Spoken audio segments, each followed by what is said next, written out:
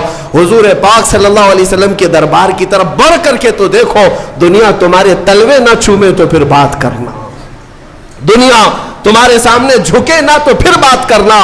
اس لیے کہ مولا کا قانون ہے، وہ عزتیں اسے دیتا ہے جو اس کے نبی کی غلامی کرتی ہیں، وہ عزتیں انہیں نوازتا ہے جو اس کے نبی کے شیدا ہوتے ہیں۔ میرے عزیزوں، آج یہ منبر، آج یہ محراب مجھے اس لیے نہیں دیا گیا کہ میں کسی بڑے باپ کا بیٹا ہوں، یہاں صرف اس لیے کھڑا کیا گیا ہے کہ محمد عربی کا غلام۔ اس کے علاوہ کون سی نسبت ہے ہمارے پاس؟ کون سی نسبت ہے ہمارے پاس؟ کیا ہمارا لباس دیکھ کر کے، کیا ہمارا چہرہ دیکھ کر عزت کی جاتی ہے؟ نہیں، اچھے اچھے چہرے والے ہیں، اچھے اچھے لباس والے، بڑے بڑے پیسے والے ہیں۔ یہ جو عزتیں ہیں پلکیں بچھائی جاتی ہے، محمد عربی کی غلامی کا صدقہ ہے۔ ہاں، اسی بات پر آپ بھی آ جاؤ، یہ ناز یہ انداز ہمارے نہیں ہوتے، جھولی میں اگر ٹکڑے تمہارے نہیں ہوتے، روشن میری قسمت کے ستارے نہیں ہوتے جب تک کہ مدینے سے اشارے نہیں ہوتے۔ بے دام ہی بک جائیے بازار نبی میں، اے مسلمانوں، بے دام ہی بک جائیے بازار نبی میں، اس شان کے سودے میں خسارے نہیں ہوتے۔ جب تک بکے نہ تھے تو کوئی پوچھتا نہ تھا، یا رسول اللہ تم نے خرید کر ہمیں انمول کر دیا۔ مولا سب کی عزتوں کی حفاظت فرمائے، اسلام و سنیت کا بول بالا فرمائے، اور تمام برے منصوبوں کا منہ کالا فرمائے۔ مولا ہماری جماعت کو اتحاد و اتفاق عطا فرمائے، ہماری صفوں میں مولا تعالیٰ قوت حیدری عطا فرمائے، شجاعت فاروقی عطا فرمائے۔ مولا تبارک و تعالیٰ ہمیں صحابہ کا صدقہ عطا فرمائے، اولیاء کے قدموں کی نسبت عطا فرمائے، اور ہم سب کو کاٹنے والوں کو مولا کیفر کردار تک پہنچائے۔ رب ذوالجلال اس آخری شعبان کے جمعے میں ہم سب کی دعائیں قبول کر کے ہمیں رمضان تک کی زندگی عطا فرما۔ وآخر دعوانا الحمدللہ رب العالمین۔ سلام۔